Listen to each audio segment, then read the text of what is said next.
does Google detect review fraud? What's the algorithm? It's very complicated. There's a lot of signals that go into that. So there is the age of the account that was created. If it was an account that was created yesterday, and how much activity has that account had?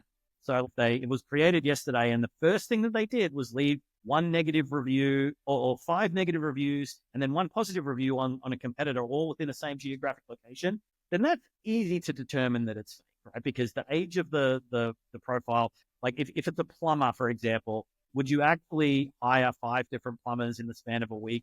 The probability of that happening is so there's some obvious.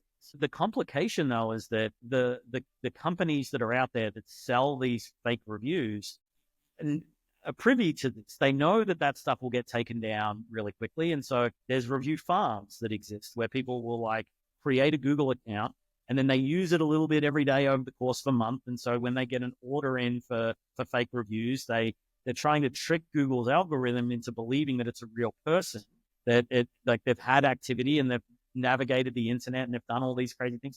So from a profile perspective, we can look at that account and say, all right, this looks like a legitimate human. And then the next thing is like, what is their activity? How many reviews have they left? Do they happen to all be in the same industry? What's the geographic location of, where the person was when they left the review, and where is the business that they're leaving the review for?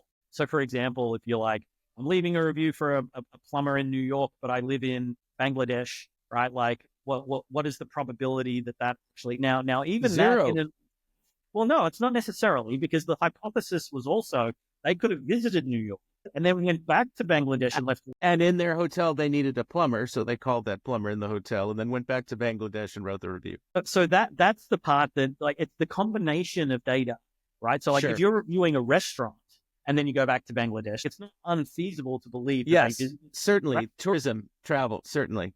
Exactly. So, but all of that is kind of factored in. So like it's very complicated